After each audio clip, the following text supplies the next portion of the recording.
How you doing, YouTube? Matt Massa Beer Reviews, back with a little bit of a double, probably hazy stuff. I didn't really read it yet. We're going to find out in the form of He Stole My Balloons. Here's the thing about this beer. I actually did not get that reference until I literally just looked at the can when I was saying the words on here. Because I didn't look at it much. I didn't want to read anything. I wanted to jump into it. But I remember this guy. I'll let you guys all digest it for a second. Where does this come from? It comes from the original Batman. The Jack Nicholson, Michael Keaton, more importantly, the Prince version of Batman. What does it say on the side here? It says, holy crap, we're 3 years old. Elevating Smilex, again, coming from the Batman series, to a double IPA. Okay, this is kind of a double version of Smilex, like one of my favorite beers they make. To mark the occasion, hell yes. Hop to the nines with precious Nelson Sauvin, accented with Muteca.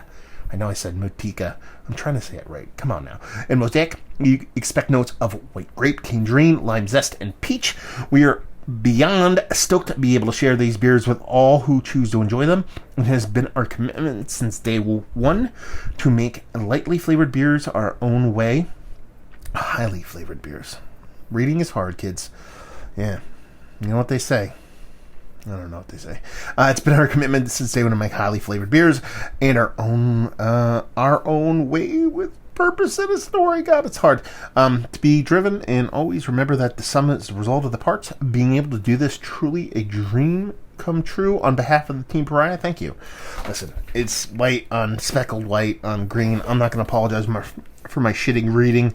Let's see. 8.2% alcohol by volume, and this B comes direct from Pariah, and she be less than 2 weeks old. Let's see what's what. Yeah. Oh, Batman. I hate Tim Burton. I hate him. I think he's a hack. I think he's not really that good at what he does, but man, the first Batman movie is one of my favorites, and these are all the floats from that Batman movie. Like I said, I recognize it right there. He stole my balloons. That's when Batman comes flying down in the bat wing thing. I'm not a comic book nerd, and he kind of captures all the balloons, which are actually housing all the Smilex, and he kind of flies them off, and they flutter above the moon. And then Jack Nicholson's like, "He stole all my balloons." That's where that comes from. So I immediately like the label. We don't have to talk about that anymore. And what do we have there? I'm gonna break everything. Holy shit! I moved everything back a little bit. I don't know if you guys noticed that, so I'm gonna get used to this a little bit. Anyway, yeah, she looks like a hazy, but this doesn't look hefty. You're talking about doubling a beer, taking a single, making it a double. Sometimes you can assume there's going to be a heftier beer, a denser beer, kind of like, you don't just double everything to make a double IPA, but sometimes you can kind of get that a little bit from a beer. This still looks light, still looks delicious. See if you got a nose on her.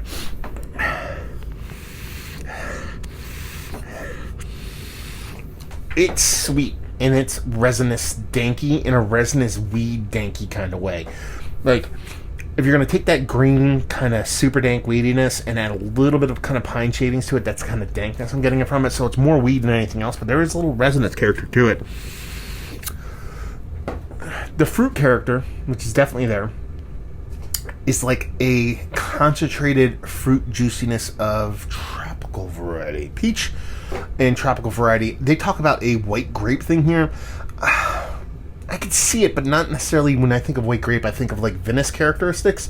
This is more like a Welch's kind of sweetness. There's a sweetness to this. There's a kind of slightly not soda, but you're dipping into that kind of Sunny D. But if Sunny D was made of tropical fruit, a little bit of stone fruit, and a little bit of white grape, that kind of thing. Not necessarily a bad thing. I like that to be in the nose. If it doesn't come off as sweet, that'll be very, very appreciated. Yeah, it smells like a biggie. Let's put it that way. Yeah. Cheers.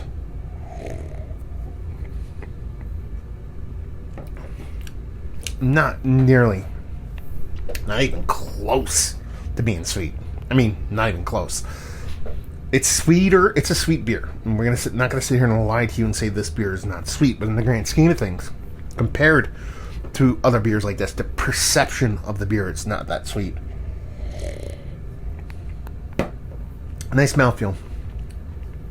Nothing crazy. Nice mouthfeel. Ever so slightest bit of that soft carbonic acid thing. I don't hate it. It can temper a little bit flavor for me from from time to time, and I think that's actually what's happening here. I think there's more to the beer than what I'm getting. I just think that little bit of carbonic acid is kind of beating that down a little bit. That kind of sweetened, kind of Sunny D, like kind of tropical mixture of fruit and stuff like that is definitely kind of gone down to kind of like a fresh squeeze, not overly sweetened kind of fruitiness. I can appreciate that, but then again, you're losing a little bit of volume with it.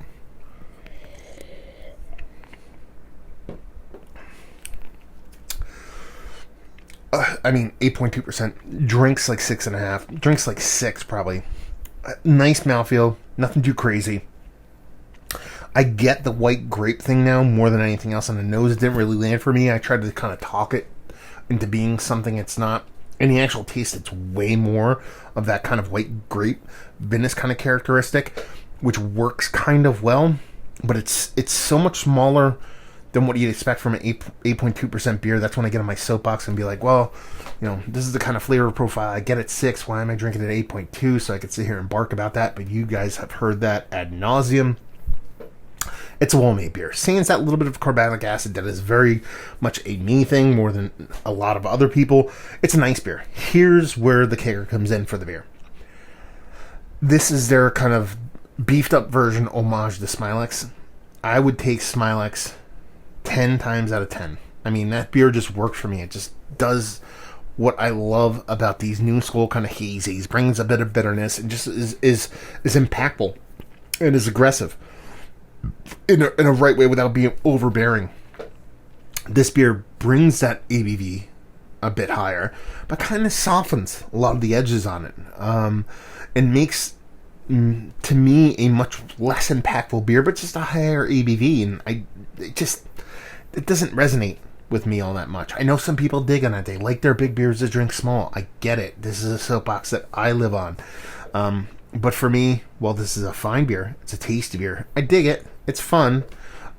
It's just, I mean, you know, you had this on the shelf, and I assume here, you know, it's the anniversary beer. I assume this is kind of like a limited thing, you know, for the most part. And I assume Smilex is kind of more readily available. If that's the case, this is kind of a no-brainer for me. In the grand scheme of things, like I said, it's definitely not a bad beer. I've had much worse beers from breweries in general. But as far as this one stands and what it's trying to do, it kind of... And this is a trap a lot of people fall into, so it's not kind of like just me picking on Pariah. Not that I wouldn't do that for anybody, but... it just kind of, a lot of people fall in that trap. They try to do a bigger, beefier version of the thing they do so well. You know, it's kind of like overswinging on a golf swing. It's overswinging on a pitch. It's, you know, overthrowing in a football. You're trying to get more, and when you try to get more, sometimes you end up with less. More often than not, unless you're like super upper echelon, like fucking athlete. You know, you end up with something that's just a little bit smaller. Some people dig on that. I like to not equally equate my ABV with what I'm expecting, but when you make it so distinctly, okay, we're doing this beer but bigger, and you do that beer bigger in ABV but smaller in impact and oomph, this kind of leaves me a little bit wanting. So let's talk about it. It's one of the better double IPAs that I've had as of late. In the grand scheme of things, it's still going to be worthy of the conversation, just not anywhere close to the top. It's not a bad beer, like I said. But you even put it next to its tinier brethren. I take that one, as I've said multiple times already. Value and availability, no idea. Pariah sends this stuff off. They send like notes about like how much it costs and stuff. I would never read it, so they don't send it anymore, which is great because you'll all tell me that's what you do out there, my fair, wonderful followers. And hopefully, if you like what we like this. If you like huge, big, I shouldn't say huge, 8.2% is not that huge when it comes to these beers nowadays. If you like double IPAs, you like them impactful, but you don't want anything too big. You like them to drink lower than its weight class. If you like your double IPAs to drink like single IPAs or even smaller, this is going to do you proper. So it's still well made. If you don't mind even that little bit of carbonic acid, there are breweries that do it much more aggressively, so I'm not even banging on it that much. It's just there, so I have to talk about it. Yeah, if you like tasty beers and you like a little bit of oomph to them, but you don't want a crazy huge palate wrecker, this will do you. So there you go. another beer review in the books. Hopefully you guys enjoyed it. Down there if you want to talk about it. Massive Beers if you want to check me out doing the social media stuff. Beer Massive. If you want to check me out doing the whole podcasting thing, and hopefully you guys enjoyed the review. Hopefully you're enjoying a little bit of a Batman themed beer right now, and hope to see you next time. Cheers.